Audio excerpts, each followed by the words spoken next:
大家好，我是杨丽。紧张哈？我反正是不紧张。对，我们今天我不比赛了嘛，就是简简单单开个场啊。你说省得原来每次演完，都有弹幕说演成这样还能这么高的票，就是靠名气吧？不装了，就是靠名气才来这个节目的，跟蒋龙一样。你知道干了这么多年脱口秀，终于不比赛了，你知道那种心情是什么样的吗？哎，不说了。等了好久，终于等到今天。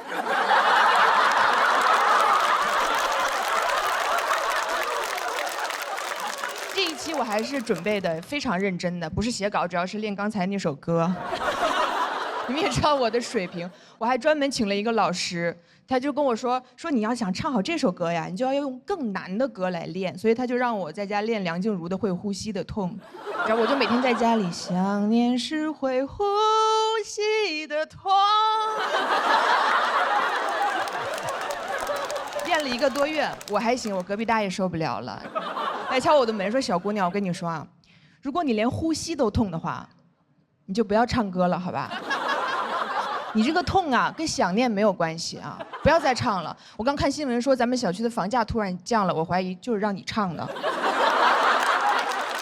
我很喜欢我的工作啊，但我就是不喜欢比赛，但我喜欢我的工作，喜欢讲脱口，但我主要是不喜欢和周奇墨一起工作。就是他，可以为什么这么受人尊重？我也想要。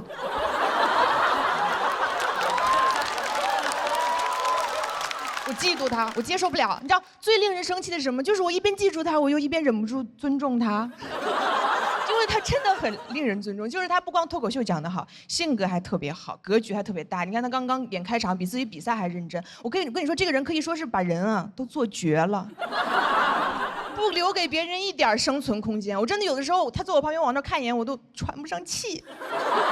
他把我搞得我现在都不喜欢好人了，你知道吧？我更愿意跟有缺陷的人待在一起，所以我有的时候经常跟他说：“我说你明天能不能别来上班了？我想跟王建国多待一会儿。”他不同意，他说：“我不上班，你养我呀？”扣题。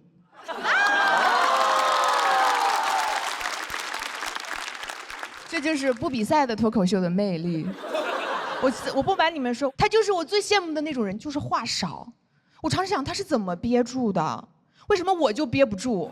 我就是那种话很多，很不容易让人尊重，就是那种别人刚刚觉得说，哎，这个女的好像有点东西的时候，我就立马多说几句话，向她证明这个女的没有。我这种感觉别人不懂，丹姐原来肯定懂。你说一个人，我就想不通，一个人如果懂得一件事，怎么能忍住不给别人讲讲？多么自私呀！你别说我懂的事儿，我不懂的事儿我都想讲。有一次我去看一个音乐会，被旁边的观众认出来了，然后他就说啊，杨丽，我很喜欢你。我说谢谢。然后在接下来的2个小时里，我就跟他讲了一些我的音乐理念。然后他的脸色就越来越难看。散场的时候，我实在有点没忍住，我说你不是挺喜欢我的吗？他说我是挺喜欢你的，但是我更喜欢安静。人想说安静，我做不到啊，因为我真的没有天分，安静的。好想看杨丽参加浪姐。真的人真的不能话太多，就如果你特别擅长给别人提供情绪价值，你的情绪在别人的眼里就会变得毫无价值。我最好的朋友叫阿玉，但是我从来不尊重他。因为我已经认定他的话多且无用，我跟他说什么事儿，他说杨丽，你做什么我都支持你。但相同的事儿，如果我去问周奇墨，他不用说我都能学到东西，因为我默认他懂，他不用教，我会自动的学。比如说我跟周老板说，我说我想做一个自己的工作室，然后他说，然后1分钟就过去了。我说你不用说了，我懂。我确实不太适合做老板。我太冲动了，那我要是去做直播呢？他说，我说我又懂，直播也不是特别好的时候了，而且这个对实体经济都有伤害，我不干啊。那要不我去做导演呢？他说我说是也不太行哈，那要不我去死呢？你会不会能有所触动一点？你会不会至少能对我说一句一路走好？然后我也没得答案，我就走了嘛。过了10分钟以后，周老板过来找我了，他说：“杨丽，你刚刚说的问题呢，我仔细想过了，我觉得吧，你做什么我都支持你。”谢谢大家，我是杨丽。大家好，我是杨丽。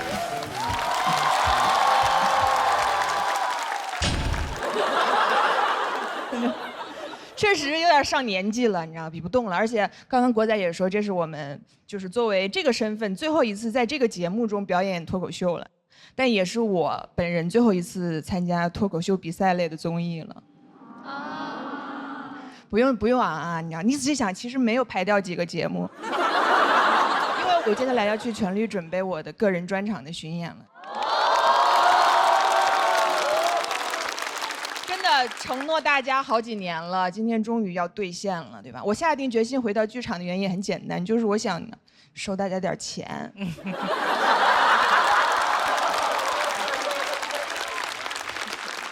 这是不太好听，但是实话啊。因为最后一次演，我其实也想跟大家说一些真心话，就是自从我入这一行以来，最常听到的评价就是敢说。每一次就会有人就来跟我说：“你怎么这么厉害，这么敢说？”我真的很无奈，因为我知道我不是敢说，我只是不知道这些东西不能说。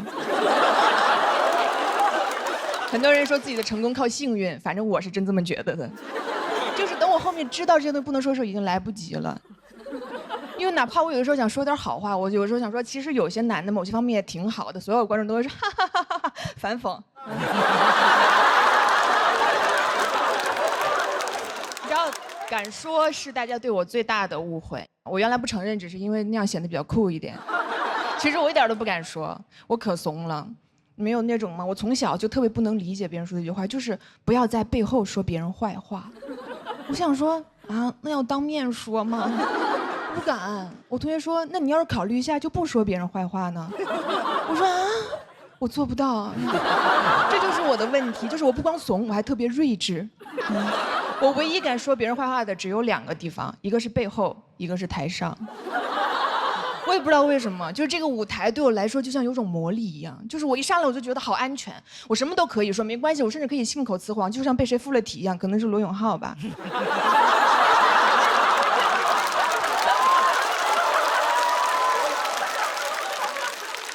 站在这儿，我脑子里仿佛就有一个声音在说：“杨丽没事儿，你谁都可以骂，谁也不能拿你怎么样。怎么这个段子好像会提到前公司的一些恩怨，我可以讲吗？你可以讲，因为你是罗永浩啊。你不光现在可以讲，你10多年以后还可以讲。”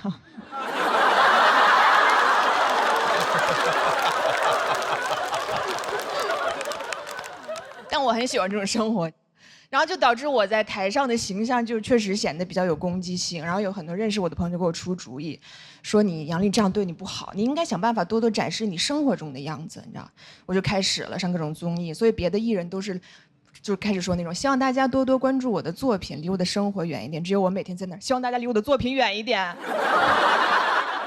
但怎么办？后来我就给自己想了一个办法，我给自己定了一个原则，就是我就说我这样，我以后除了上台上讲段子以外，我就不在任何场合吐槽别人，我只夸别人，对吧？比如说我要是看到一个什么剧啊电影好看，我就上网夸他，对吧？这样总不会出问题了吧？直到我有一年过年看了一个我觉得特别好看的电影，叫《满江红》，我觉得很好看，我就分享了一下，大年初一就上热搜了。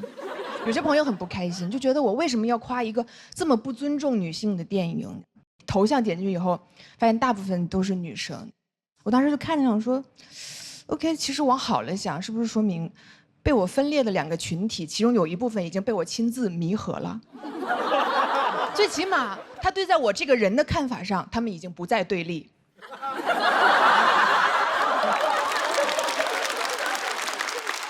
你们也知道害怕是不是？你知道这是我第一次就是被女生骂，所以我就看得很仔细。我不得不说，用词确实比之前的一些群体要文明许多。真的，兄弟们，真的，这个我得批评你们一下了。其实不用脏话也是可以骂人的，你知道吗？就是他们只是表达了一下自己的失望，就说杨笠你太让我失望了。那这个电影前面有几个笑话那么不尊重女性，你为什么要夸这个电影？你是杨笠呀，难道你听不出来吗？我说，我肯定听不出来呀，因为我是杨笠呀。我要是会觉得一个笑话能侮辱到人的话，那我这几年在台上是干啥呢？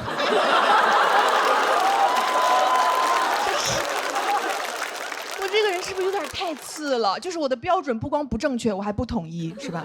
那我这个素质，我还上什么节目？我就上网就可以了。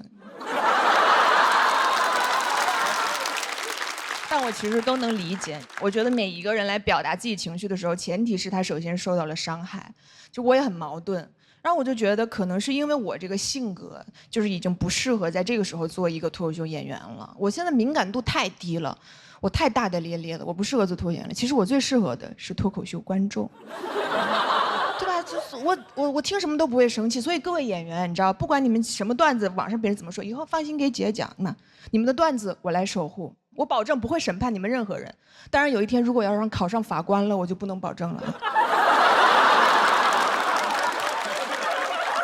其实我很长一段时间，我心里觉着我根本不在意这个事儿。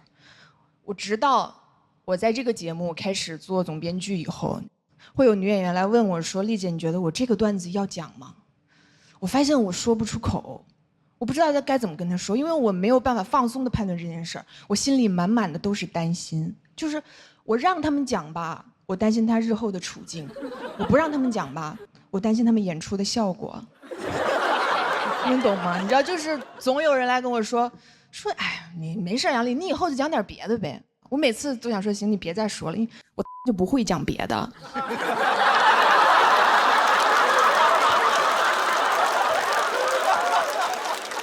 让每一个人的创作都是由于他的生活经验构成的。当你要回避你的生活经验的时候，你是没有办法创作的。我能擅长一条赛道，我已经很优秀了。难道我非得要完美，我才能站在这儿吗？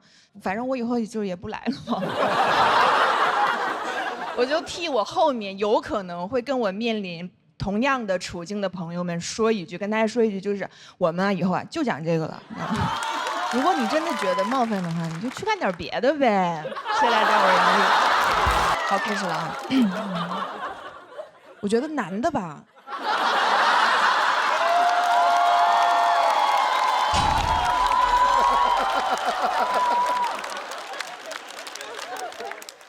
男的题目你在做的时候就要更仔细的审题。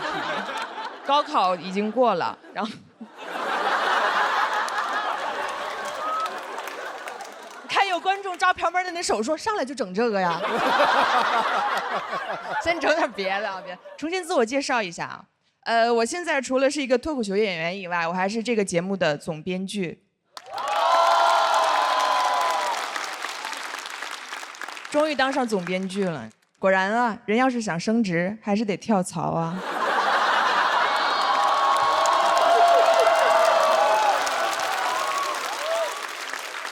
所以说，我现在不一样了，以后不要叫我杨笠了，叫我程璐。我早就想当总编剧了。我第4季的时候，我就想说，我怎么还不是总编剧？我什么时候才能当总编剧？他们还劝我说，你别想这些有的没的，你好好上节目。我说我不想上节目，我就想上桌。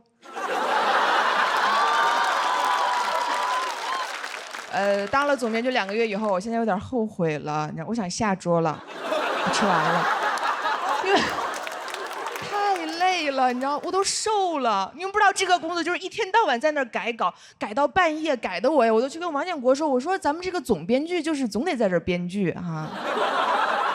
我以为是个 title 呢，没想到是个缩写。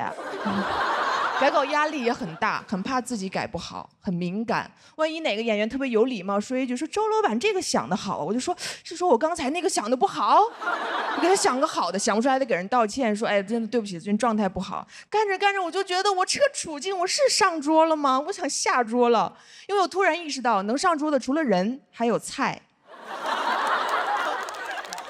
但做新节目还是很开心的，对，就是因为我原来就一直觉得脱口秀节目太少了，对吧？就是对于一个行业来说，只有一个垄断地位的节目总是不好的，有竞争才会有进步，对吧？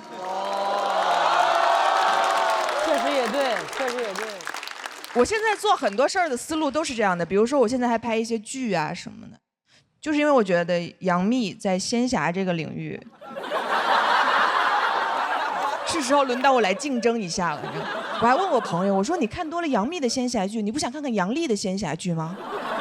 他说我看多了杨幂的仙侠剧，我还可以看看杨幂的别的剧。我说别的剧我也可以竞争一下。确实，仙侠剧有些不太适合我。就是因为它比较特殊，它要求演员不光要会演戏，还要长得特别漂亮才行。但我吧，你知道，不会演戏。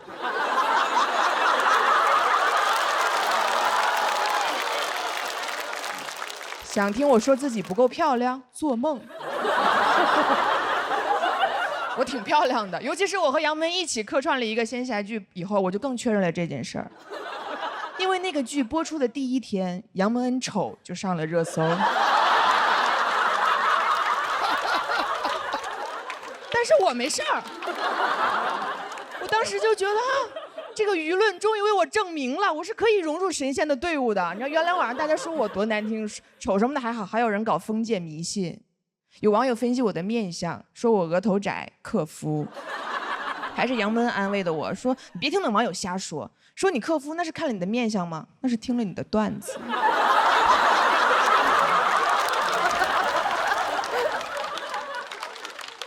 如今你知道他也遇到坎儿了，我也得安慰他呀。我说你别听那网友瞎说，说你丑那是看了你的面相，但你别往心里去，你知道吧？这都是剧的宣传。你看杨笠加盟新剧也在热搜上，他说那能一样吗？我这个是真的有人在搜。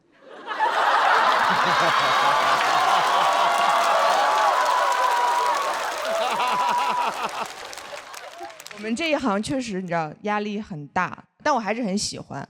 特别是录了脱口秀节目以后，就因为会有观众跟我说杨笠，我好喜欢你啊，看你的段子我觉得好治愈呀，一下就点醒了我。我觉得对呀，这才是我呀，我跟其他演员不一样，我不是来单纯的讲段子了，我是来治愈别人的。我要更努力的治愈别人，我要用我的语言抚平这个世界上女人们心目中所有的伤口。这也不是梗，真的。我有的时候想帮助你们，我都想瞎了心了。我恨不得在大街上随便就拽过来一个女的，就给她号脉，说怎么样最近容貌焦虑有没有？职场性骚扰遇到过没有？内耗严不严重？原生家庭这一块，人群中是否感到孤独？都没有。平时是不是喜欢看杨笠脱口秀？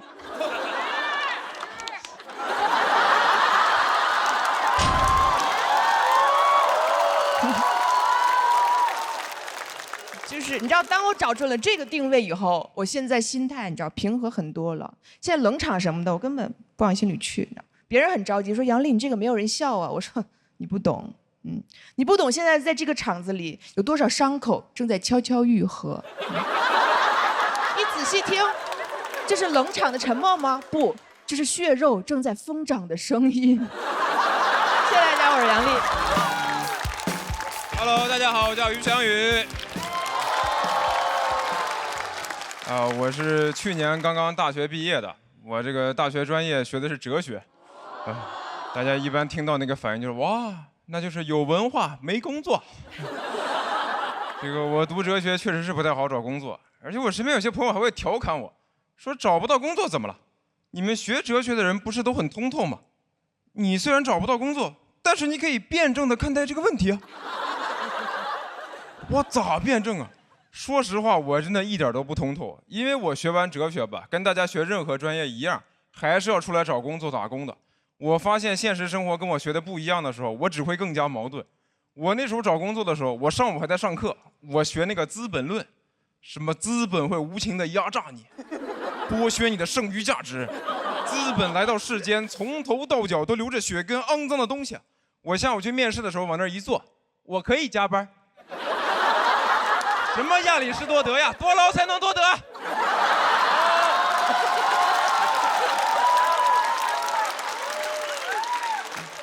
我去年经济压力真的还挺大，因为我刚毕业确实找不着工作，然后想干脱口秀，脱口秀行情又不太好，那是不太好。而且当时我对象也被裁员了，就半年多完全找不到合适的工作，不知道干啥好。我最后都想着破罐子破摔了。我说这样吧，我决定了，咱俩就去开网约车吧。他说好主意啊，就差1辆车了。我说我研究过了，咱俩可以先租个车，等赚了钱再买就行。他说先租车再买车，你没看过《骆驼祥子》吗？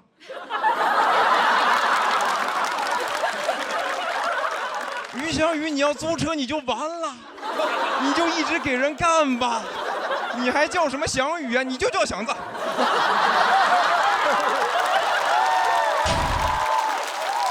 我这个人我真的很矛盾，因为我上学的时候导师跟我们说啊，这个咱们学哲学啊，不是为了赚钱买房买车，是为了追求纯粹的精神世界。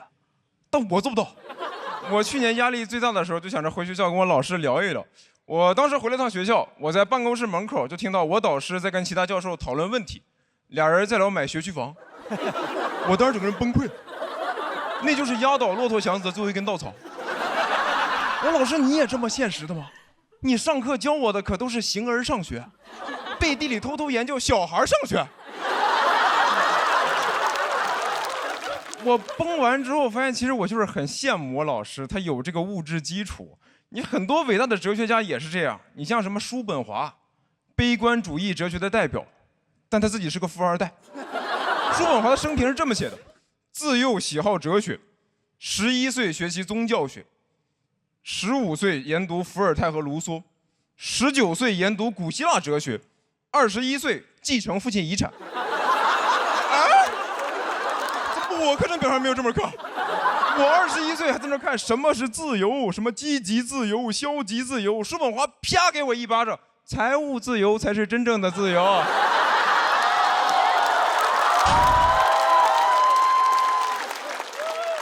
我看完都觉得我看不懂叔本华的哲学是应该的，可能不是我理解能力有问题，就是单纯没有办法跟有钱人共情。你看他写那些句子，什么意志决定命运。真的吗？我怎么觉得是遗产决定命运？还有什么不要拿健康换取身外之物？你叔本华是不用换呀，你拿你爸的健康换的。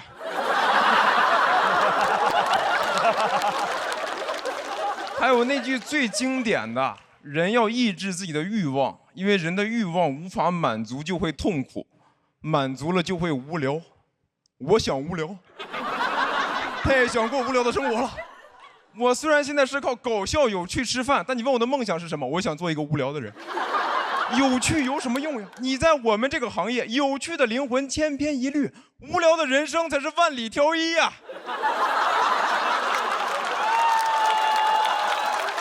好想过上那种枯燥乏味的生活，住在陆家嘴的顶层豪宅，穿着一件真丝睡袍，端着一杯红酒望着窗外，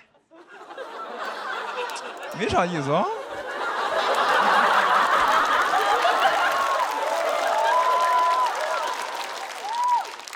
我现在通透了，我觉得最基础的哲学问题我已经想通了。什么我是谁，从哪里来，要到哪里去？我是祥子，我从那里来，想到那里去。杨振业，谢谢毛教育相遇。哎，大家好，我是梁岩，很高兴来参加这个比赛啊。这个简单介绍一下，我呢，北京人，平时呢还有一个主职的工作呀，是基层工作人员。日常的这个工作呢，就是给大家啊办医保。有医保吧都？都有啊，都有。好啊，简单跟大家聊一聊我们这个工作。我们这个工作看似平凡，但是你干长了呀，它也会遇到一些有趣的事儿。比如说，你把这个表格给到这个大姐呀，她大概率不会去看那个填表说明，写一笔啊就问一句，写一笔就问一句。姓名，填不填这个？啊？身份证号啊，家庭住址，这个填不填这个啊？哎，填不填这个啊？填不填？你知道被问多了是一种什么感觉？我就觉得我也不像一个工作人员，我就像在菜场卖桃。我说大姐，这填啊，大姐。啊，这也甜，我这都甜。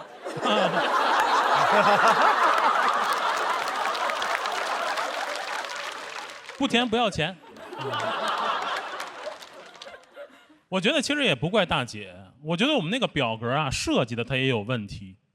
我觉得你看随着现在社会发展，有一些不需要掌握的信息，你就不要再设在表格里让人家问。你看我们现在有时候填表还填什么？填邮编，谁还写信啊？填邮编，你要给人寄水果啊？甜不甜啊？大家可能觉得说卖桃有点夸张，那其实并不夸张啊，因为有一些和我们办事的人那个状态啊，就跟逛市场差不多，跟我们办业务，甚至会跟我们砍价。那天来阿姨，她说：“哎，小伙子，你们这社保啊最便宜，多少钱？”最便宜啊！我说这个咱们现在个人参保最低档1个月呢1000多，还什么1000多，便宜点。我说大姐，社保，我们这都国家规定的，我说这没法便宜啊。哎，不要发票。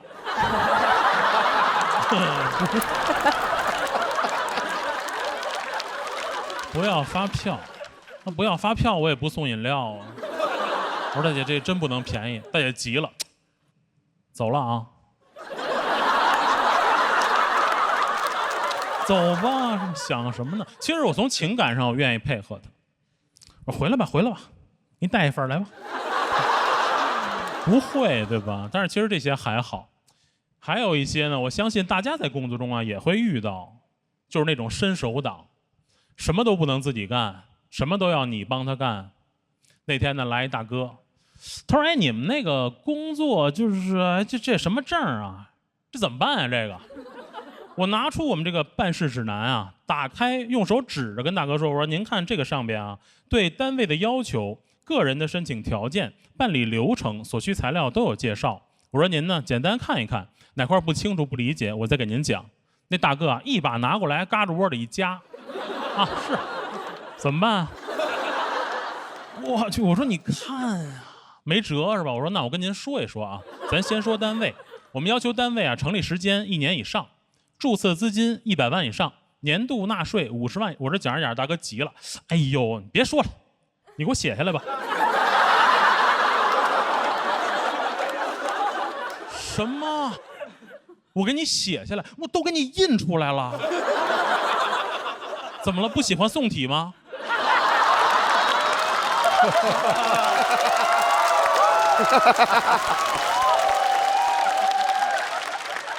我脾气也不好，我说大哥你也这么大年纪了，你能不能自己干点什么呀？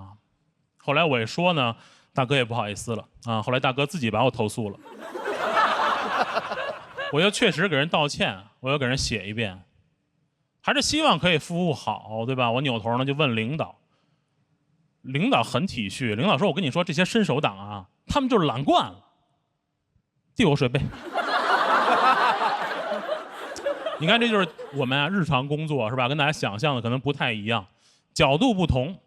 从工作出发呀，我们也是希望可以更好的服务大家，但是呢，我们也希望大家可以理解我们的工作。当然了，我们也同时理解大家，对吧？就谁出来办事儿，也会着急。你像这次我来参加节目，我也填表，我拿那表我也问姓名，啊不是，我说这演员自述填不填啊？人家说这个呀，就是填一填这个您的这个职业生涯取得的成绩，对脱口秀的理解啊，对节目的希望。我说哎呦，你别说了，你给我写下来吧。谢谢大家，我是梁岩。大家好，我叫文强。大家好，大家好，大家好。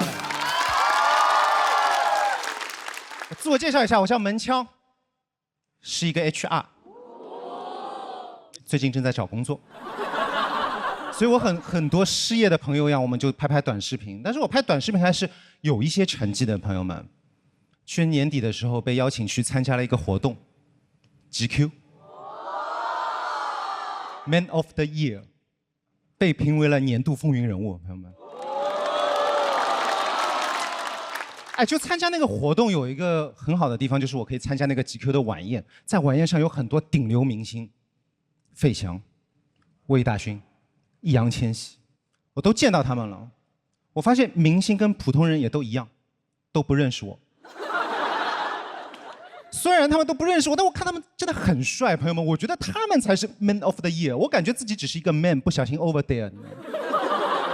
真的，虽然那天都是明星人物，但是我觉得他们都在窃窃私语讨论我。他们说这个人是谁？他没有作品，他为什么在这里？他一定是资源咖。他这个人背后肯定有资源。我想说你想多了，我顶多有点人力资源。哎，我做 HR 的时候，我就发现老板有个问题，就老板都很迷信，你们发现吗？我给大家总结一下，老板最喜欢的3个神仙：第一个关公财神爷，第2个招财猫，第3个实习生。我解释一下为什么实习生是神仙。首先，老板没有把实习生当人啊，因为每次我跟老板说，老板我这个职位招不到人了，他说那你招个实习生。我说我招不到人，他说哦，那你招个实习生。真的把实习生当神仙一样，给实习生提的要求就像在跟神仙许愿一样。你们去庙里许过愿吗，朋友们？跟神仙说的是保我公司上市，跟实习生讲的是帮我把公司干到上市，并且还不能迟到早退，还要陪我开会，还要帮我买咖啡。给神仙功德箱一次100，给实习生1天80。朋友们，活更多了，钱更少了，很符合我们公司的理念 ，less is more。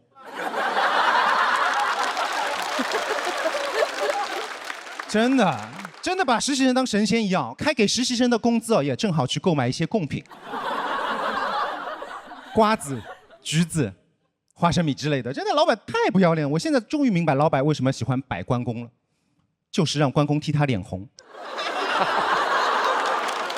我真的很担心实习生的情绪问题。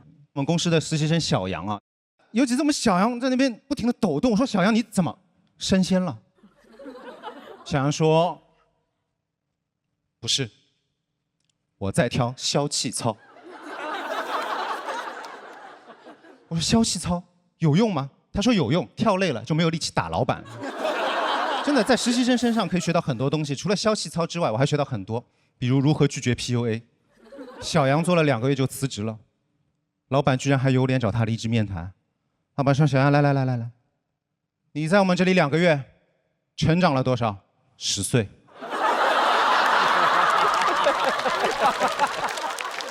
有没有收获？节。老板就有点生气，老板说：“哎，你们这些年轻人就是吃不起苦。”他说：“去你的！不要来 PUA 我。我妈跟我说过，上班就是爱吃苦的孩子有苦吃。”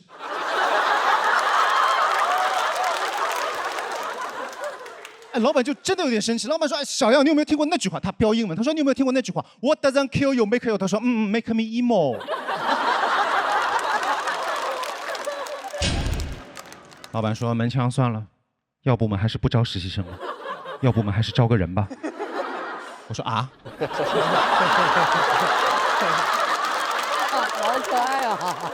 真的招人，招人真的是我做 HR 最喜欢的一个部分。招人很有意思，因为招人一直可以听到公司里面那些职位很高的人讲一些智商很低的话，他们总有千奇百怪的理由去拒绝我给他们推荐的人。星座不好，八字不合，还有一次他拒绝一个人说这个人眼里没有光。我说你也相信光？我说你早说，你看我爸行不行？他有青光和散光。哎，为什么可以要求员工眼里有光？所以我们换个问法啊，让员工眼睛里面产生光，唯一行之有效的方法，加钱，就是加钱，把钱给到位，你薪水给到位，对不对？俗话说得好，相由心生，你薪水啊。按钱给到我就眼里有光了，你薪水给到我眼里没有光，我每天早上可以早起半个小时，把2个眼睛泡完光再来上班。你薪水给到我就眼里有光，我就火眼金睛，没有任何问题。薪水给到我，我可以像孙悟空一样陪你西天取经。但是你薪水给不到位，不好意思，我的表现就只能像沙和尚一样。哎呀，老板不好了，财务总监被税务局抓走了。眼里没有光，我气死了，我就小声嘀咕了一句，我说你要眼里有光，你去找迪迦呀。他听到了，迪迦是谁？眼里有光吗？叫过来面试。我说、不在上海。我视频面试，异地入职。我说老板听我说，迪迦这个人能力是强，但是他每天就只有几分钟能力超强。老板说没有关系，你先招进来，先招进来。员工的好坏要看 boss 怎么带。我说哎，你别提 boss， 迪迦最厉害就是打 boss。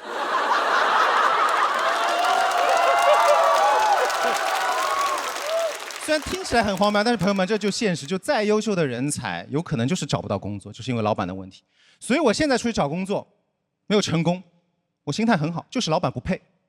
你看迪迦到我们公司来，没有获得实习的机会。所以我也希望就是在座如果大家有在找工作的话，以后或者找工作都是可以遇到一个很好的老板。也希望所有老板可不可以珍惜每个打工人。谢谢大家，我是文强，谢谢。Hello， 大家好，我是南瓜。我的工作。我的职业呢是一个外卖骑手，其实来讲脱口秀一直会有很强的舞台恐惧感啊。现在还好，刚开始一上台一拿话筒就紧张。当时为了克服这个问题啊，想了办法，上班的时候骑着电瓶车，握着那个手把到话筒练一练，对着电瓶车讲脱口秀，导致现在落下坏习惯，在台上讲着讲着一紧张就。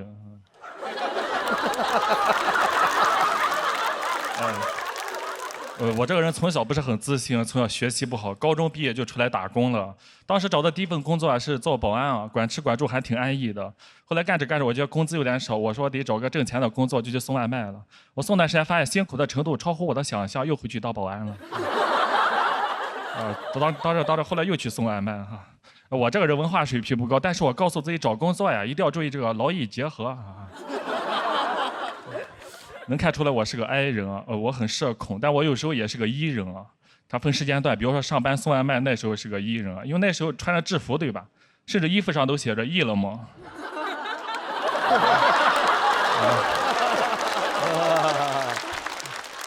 我的手机被标记了，被很多顾客标记成了快递外卖啊。其实大家这种标记，我自己是看不到，我也是意识不到的。我是有一次啊，跟我爸打电话。我爸说：“你这半年没消息，是不是在外面送外卖呢？”我说：“没有，谁跟你说的呀？”他150多个人。我当时上学学习确实很差，但是我当时也没有想到自己长大会送外卖啊。我虽然当时学的不好，但当时体育成绩还挺好的，那我就练体育啊。我也想上个体育大学啊，还挺辛苦的，每天被教练带着我们在操场训练，什么长跑、蛙跳、跨栏、爬楼梯啊，每天听个哑铃片，爬楼梯都爬吐了。我是爬着，我说老师，这个爬楼梯到底练的是啥呀？老师说你不要问了，以后用到的时候会感谢老师的。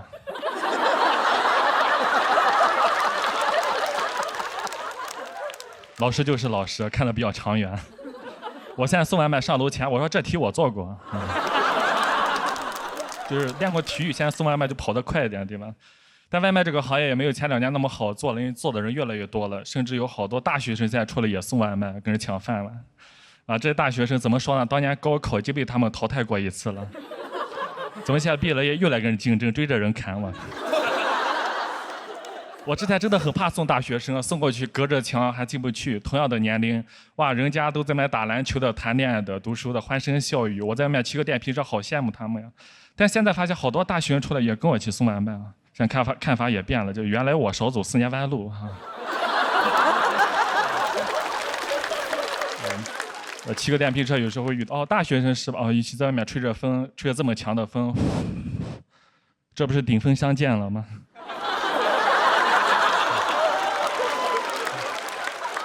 确实，虽然现在单子少，但其高峰期还可，尤其像下午、晚上这种饭点，我这有经验的，我一趟能拿4、5个外卖的。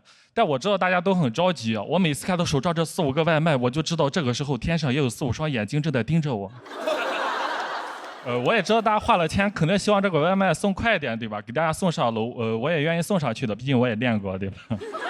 但现在在上海啊，还有很多老小区没有电梯，都是6层楼高的那种，基本上都是6楼在点，1号楼很少点的。6楼的顾客啊，10个里面5个正在上厕所，3个在洗澡，还有2个腿脚不便。你就感觉6楼住的这些人住的都像赘婿啊。他们都不想娶，就想着能不能上门呀。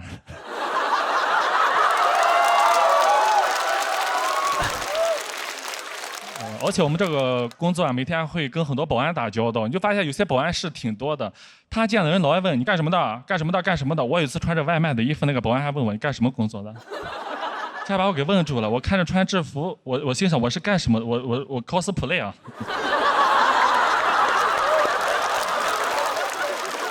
但有时候也会接一些学校的外卖，因为学校那些学生会很多人一起点，就很方便。但有些学校不让学生点外卖，有的学生想吃口外卖，想尽千方百计啊。我见过最离谱的一个学生给我备注：师傅，你送过来的时候不要穿衣服。他不要穿你外卖的衣服。到我们学校这边，他问的话，你就说你是我爸。我说这还挺有意思的，就赶紧抢到了。但他备注你必须要有信念感，不要被认出来了。我说这信念感，我天天 cosplay。但走过去啊，在学校门口看到他那一眼，两眼对上的时候，我信念感就崩了，因为他长得实在太帅了，啊，他眼睛又大，皮肤又白，就完全不像我生的人。我当时心想，跟谁能生出他？我当时都慌了。这个时候，他突然看着我，爸爸你来了。他当时那个信念感实在太强了，在饥饿的状况下能叫那么真诚，我都感觉心里有一股暖流。我也是第一次被人叫爸爸，那种直击天灵的感觉都惊呆我了。别看我眼睛小，倒是这种情况啊。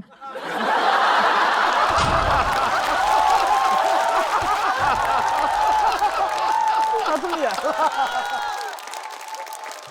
我都想上去拥抱他一下，真的，我给了他走的时候还挺舍不得的。那你记得给爸一个好评啊。好好上学啊，以后千万别和爸顶峰相见啊。好，谢谢大家，祝你们开心啊。哎，大家好，我是老岳。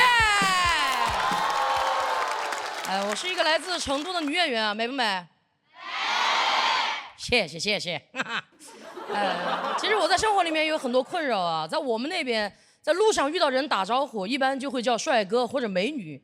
我长成这个样子，每次路上不管别人叫啥，我总会下意识的回头，我说爷，都在叫我。那后来就有观众说啊，他说，哎，我其实觉得怎么叫你都不合适，最合适的就是叫你一声老师。我说，哦，你该不会是想尊重我吧？但我第一次在台上听到的时候还是很开心。我说，哦，什么老师啊？他说韩红老师。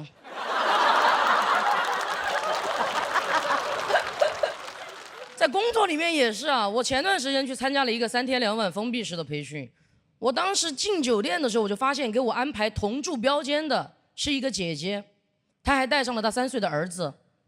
我刚推门进去，小朋友就拉着我的衣服在那儿，哥哥哥哥。我习惯了，我工作里面跟我见了4、5次的客户，他管我叫王哥。但小朋友的妈妈一听就不得了了，立马就站出来纠正他，义正言辞的，瑶儿，他不是哥哥，他是个姐姐。小朋友才3岁，他的人生根本就经历不住这么大的变故啊！立马就哭了，妈妈一着急赶紧就改口了，哎呀，你不准哭了，他就是个哥哥。朋友们，小朋友不哭了，我有点想哭了。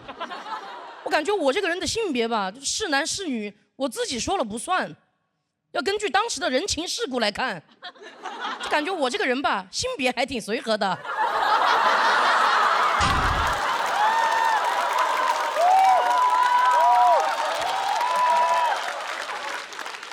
这个事情到了晚上，他的爸爸给他的妈妈开视频。朋友们，那个拥挤的房间里面，我紧张的大气都不敢出，你知道吗？那边就在问，瑶儿，好不好耍？小朋友，好耍好耍，还有个哥哥跟妈妈一起耍。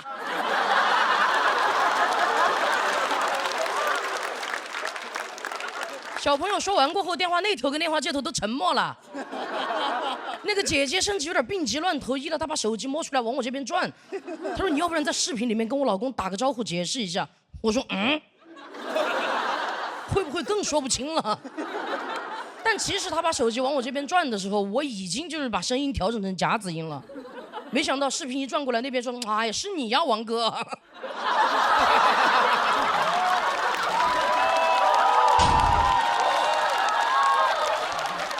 哎，其实我在生活里面经常都会被别人认成男孩子啊，我自己不介意这个事情，因为我从小就是个假小子，性格也比较独立要强。因为我爸爸妈妈在我很小的时候就离婚了嘛。哦，你们也不用这么沉重啊，也不是你们搞的。我那个时候就不想一个人跟着我爸，我就会偷偷的跑到公用电话亭去给我妈妈打电话，电话一接通，她在电话那头哭了整整1分钟。我本来想着等你哭完了我再安慰你嘛，结果那个公用电话5毛钱1分钟，我只有5毛钱，我一句话都没有说上，我妈在电话那头给我哭完了。这个事情过后有了前车之鉴，我又存了5毛钱去给她打电话，一接起来我说妈，我知道你很想哭，但你先别哭，我现在过得挺好的，你不用担心我。我妈说，哎呀，你怎么这么懂事啊，又哭了1分钟。而且我们两个那时候很少见面，有一次我去陪她玩嘛，就快开学了，我妈把我送到那个火车站，坐车回我爸那边。我当时在进站的路上，远远的我就看见我妈在那个广场上，2个手扶着那个栅栏，一边哭一边跟我挥手。我当时心里其实很难受，但是我一想，铿锵玫瑰绝不回头。但是我后来还是实在没忍住，回头看了她一眼。我一看，2个警察跑过去了，一边一个手把她摁在那个栏杆上，当时把我吓惨了。我赶紧给我妈打电话，警察接的。我说，哎，你们咋子哦？你们咋把我妈抓了呢？警察说，她是你妈呀，她的头卡到栏杆里面了。给你照了半天的时候，你头都不得回一下哦。